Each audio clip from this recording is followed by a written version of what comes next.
నమస్తే. AP01 న్యూస్కు స్వాగతం. నా పేరు తన్నీరు శ్రీనివాసులు. ప్రస్తుతం సత్యసాయి వాటర్ స్కీమ్ సంబంధించి కార్మికులు 8 రోజులుగా సమ్మెను కొనసాగిస్తున్నారు. అసలు సమ్మె దిగవలసిన అవసరం ఏమిటి, సమ్మెకు కారణం ఎవరు అనేటువంటిది మనం విశ్లేషిస్తే 1996 సంవత్సరంలో సత్యసాయి వాటర్ ప్రాజెక్టును ప్రారంభించారు. అప్పటి నుంచి యథావిధిగా కొనసాగినటువంటి సత్యసాయి వాటర్ పంపింగ్ కార్యక్రమం 2011 వరకు, ఉదాహరణకు గుత్తి పంచాయతీ ఉన్నంతకాలం యథావిధిగా కొనసాగింది. ఎటువంటి అప్పులు లేవు. 2011లో మున్సిపాలిటీగా గుర్తి మారిన తర్వాత మున్సిపాలిటీకి వచ్చేటువంటి ఆదాయము, సాధారణ నిధులు, ఆర్థిక సంఘం నిధులు ఇతరత్ర వస్తున్నప్పటికీ కూడా అప్పటి నుంచి ఇప్పటి వరకు దాదాపుగా 6 నుంచి 8 కోట్ల మేర సత్యసాయి వాటర్ ప్రాజెక్టుకు గుత్తి మున్సిపాలిటీ బకాయి పడింది. అదేవిధంగా జిల్లాలో ఉన్నటువంటి ఆయా మున్సిపాలిటీలు కూడా బకాయిలు పడ్డాయి.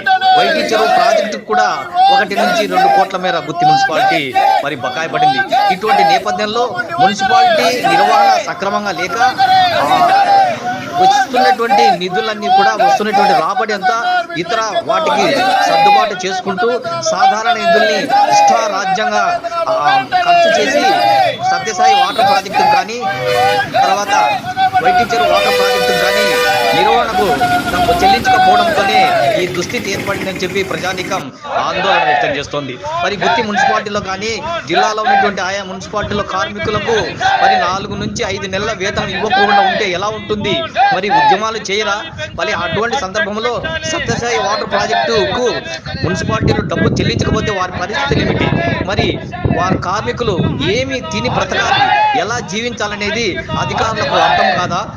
ఇటువంటి నేపథ్యంలో 2011 నుంచి 2024 వరకు జరుగుతున్నటువంటి అవినీతిలన్నీ కూడా విచారణ చేస్తే, అటు అధికారుల యంత్రాంగాలు అయితేనేమి, ఇటు పరిపాలన కొనసాగిస్తున్నటువంటి నాయకులపైన అయితేనేమి విచారణ చేస్తే అవినీతి బయటపడుతుందని ప్రతి ఒక్కరు కూడా డిమాండ్ చేస్తున్నారు. వెంటనే కార్మికులు జీతాలు ఇవ్వాలని ప్రతి ఒక్కరు కూడా కోరుతున్నారు.